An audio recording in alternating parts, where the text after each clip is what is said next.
voilà le genre de message que je reçois. Basilique de Saint-Denis, contrôleur et police. Baptiste a 21 ans.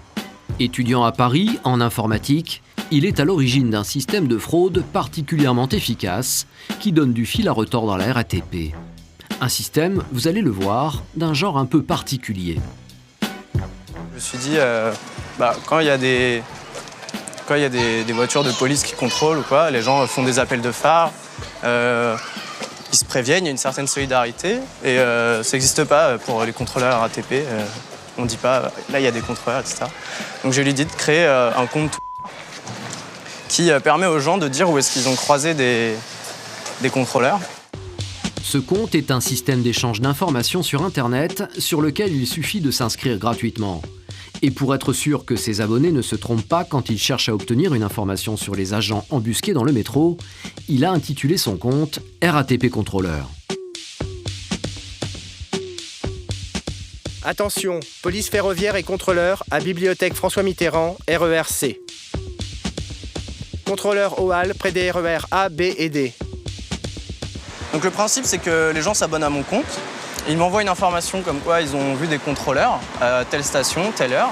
Et moi, je la répète à toutes les personnes qui sont abonnées à moi. Donc du coup, ils peuvent avoir l'information en temps réel. Officiellement, Baptiste ne fraude pas. Il possède même un pass Navigo. Mais en quelques semaines, le système qu'il a mis en place a fait un véritable tabac.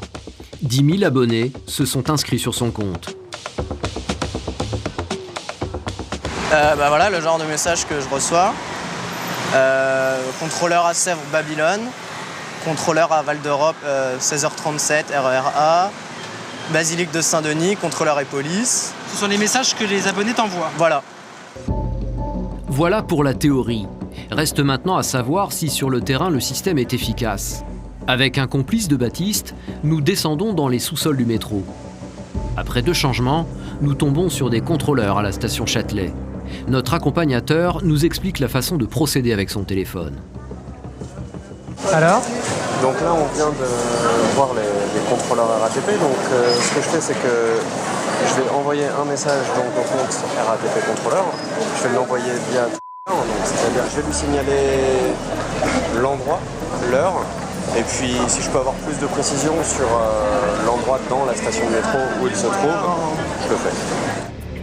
Retour à la surface avec Baptiste, qui en instantané vient de recevoir le message de son abonné. Là, il y a cet utilisateur qui est abonné à mon compte, qui sait comment ça marche. Donc il m'a envoyé un message. Contrôleur vu maintenant à Châtelet-Les Halles, portillon qui mène vers la ligne 7 et 11, à 2h moins le quart.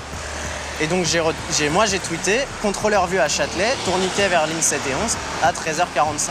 Vous l'avez renvoyé ce message à la communauté. Et je l'ai renvoyé aux 10 000 personnes qui sont abonnées à ce compte, à toute la communauté. Si moi, il y a 10 000 personnes qui le voient, ces 10 000 personnes, elles peuvent le retweeter, c'est-à-dire le répéter à toutes les personnes qui sont abonnées à elles. Donc des fois, sur un tweet, en cumulant toutes les personnes qui l'ont vu, je peux arriver à bien plus que 10 000 utilisateurs qui verront cette information. Alors, système de fraude organisé ou moyen destiné à pousser les usagers à ne pas tricher? J'ai pas le droit de dire que ça leur sert à frauder, mais par exemple, j'ai des retours de gens qui me disent du coup, j'ai acheté un ticket. Donc comme ça leur permet d'être dans la légalité quand ils savent qu'il y a des contrôleurs. Chaque jour, Baptiste passe une bonne partie de son temps à répercuter les informations envoyées à ses abonnés. Les messages sont tellement nombreux que certains jours, la gestion de son compte devient compliquée. Aujourd'hui, il y a à peu près 20 à 30 personnes qui m'envoient des messages chaque jour, donc c'est souvent des personnes différentes. Voilà, donc il y a 20 à 30 stations par jour qui sont concernées par la présence de contrôleurs. Depuis notre tournage, Baptiste a décidé de fermer son compte. Mais sur la toile et les réseaux sociaux, d'autres petits malins ont pris le relais. Malgré leur côté totalement illégal, les techniques via Internet comme celle de Baptiste sont désormais nombreuses pour échapper aux contrôleurs. Mais dans la fraude organisée, certains n'hésitent pas à aller beaucoup plus loin. Et vous allez voir que des réseaux très discrets ont élaboré un système particulièrement efficace. Un système basé sur le principe des mutuelles. Des mutuelles clandestines chargées de rembourser les amendes des fraudeurs. Ces réseaux particulièrement confidentiels sont en plein développement. Leurs membres sont très méfiants et prennent un maximum de précautions pour éviter d'être identifiés par la police. Nous commençons notre enquête sur Internet en tapant des mots-clés sur un moteur de recherche. Un site apparaît. Il revendique la promotion des transports gratuits. Mais très vite, en faisant tourner les pages, le ton est donné. Des conseils sont fournis sur la façon de rentabiliser un ticket de métro usagé. En approfondissant nos recherches, nous tombons sur une page vantant les mérites de la fraude. L'article évoque une mutuelle d'un genre un peu particulier. Son principe est simple, les adhérents cotisent et constituent une cagnotte qui servira à rembourser le prix des amendes dressées par les contrôleurs du métro. Mais aucune adresse électronique n'est fournie, seul apparaît le nom d'une librairie dans Paris. Cap sur cette boutique dans l'est de la capitale. Nous expliquons d'entrée au vendeur installé à la caisse le but de notre visite. Je viens de voir, je suis à la recherche d'un renseignement, j'espère que vous pourrez m'aider. Oui. Je suis à la recherche, j'aimerais rentrer en contact avec les membres d'un collectif des fraudeurs du métro. Ah, ça vous dit quelque chose? La mutuelle des fraudeurs. Exact. Vous savez comment je peux les contacter? Je vais vous laisser, des fois ils vont prendre du courrier ici. Vous pouvez me laisser vos coordonnées? Je peux vous laisser au D'accord, il n'y a pas de problème. Apparemment, l'inscription à la mystérieuse mutuelle n'est pas si évidente que ça. Nous laissons une adresse mail. Il nous faudra attendre d'être contactés. Avant de partir, nous faisons l'emplette d'un petit fascicule au titre évocateur « 0 €, 0 fraude ». Nous voilà maintenant en possession du manuel du parfait fraudeur dans les transports en commun. Super. Je vous dois combien? 3 €. Mais la mutuelle des fraudeurs parisiens ne prendra jamais contact avec nous.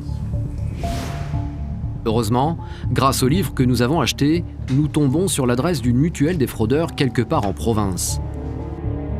Nous tentons notre chance en laissant un mot bref. Je suis étudiant, ras-le-bol de payer les amendes dans le métro. Cette fois, nous obtenons une réponse presque aussitôt. On nous donne même rendez-vous. Pas de souci, le mieux c'est que tu passes à la Réunion. Tu peux aussi passer tous les samedis, même endroit, de 15h à 19h. Après vérification, l'adresse, là encore, correspond à une librairie. Direction la province, dans l'est de la France. Nous nous dirigeons vers le lieu de notre rendez-vous, une minuscule librairie située en plein centre-ville. Bonjour. Notre journaliste se fait passer pour l'étudiant qui leur a écrit et qui souhaite adhérer à la mutuelle. Je suis Nicolas, j'ai envoyé un mail concernant la mutuelle. Oui. Et on m'a répondu en disant que c'était ici que ça se passait. Oui. Voilà, c'est pour ça que je suis là. Dans un premier temps, notre interlocuteur nous explique le fonctionnement de la mutuelle. On serait entre 70 et 100. D'accord. Ok. Parfois la caisse est pleine, Ouais. Parfois elle démonte. donc la cotisation baisse. Ouais. Parfois elle est moins. Et là, la cotisation augmente à 10 €. Apparemment, les caisses sont pleines en ce moment car la cotisation n'est que de 5 € par mois. Comment je peux faire pour adhérer du coup? Comment ça se passe? Tu vas laisser tes sous, tes Ouais. coordonnées. Pour l'instant, j'ai pas de caisse. T'as pas d'amende? Non. Je te laisse ma cotise. J'ai 10. T'as de la... Ouais. Pour la caisse, la mutuelle, quoi. Nous voilà donc membres de la mutuelle des fraudeurs. Derrière nous, un adhérent vient d'entrer dans la boutique. Il vient justement pour se faire rembourser. Il voit le nom de... Excusez-moi, je suis en train de... Le journal. La mutuelle, en fait, la mutuelle des fraudeurs. J'ai une contravention. Une contravention.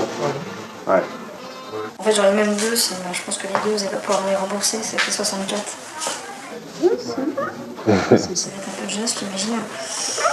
C'est la deuxième contravention qui arrive et moi j'attends toujours ma caisse. Ah, d'accord, bah, si je peux repasser samedi prochain ou... Ouais, la semaine prochaine. Pas de problème pour se faire rembourser donc, à condition de ne pas être trop pressé. Avant de partir, notre interlocuteur nous demande de laisser une adresse mail pour nous tenir au courant des réunions organisées par la mutuelle. Mais attention, il nous recommande un maximum de prudence. Tu vas trouver un pseudo, une adresse mail un petit peu plus confidentielle. Ouais.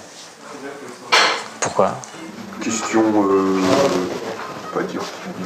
Enfin, franchement, tu es. C'est la règle de pas... Ok. C'est la règle. faut que ça reste quand même clandestin. Enfin, Pourquoi? Ah ouais. parce que un jour, les flics débarquent, Ouais. prennent la liste. N'importe qui prend la liste ici, puis il sait ah bah lui il fraude, on va le pourchasser, on va le suivre. Ouais. En France, la fraude organisée par les mutuelles clandestines est condamnée par la loi à des amendes variables en fonction notamment de la durée d'existence de l'organisation et de son nombre d'adhérents. Chaque année, la fraude, les agressions et le vandalisme coûtent plus de 2 milliards d'euros à la SNCF et aux compagnies de transport public.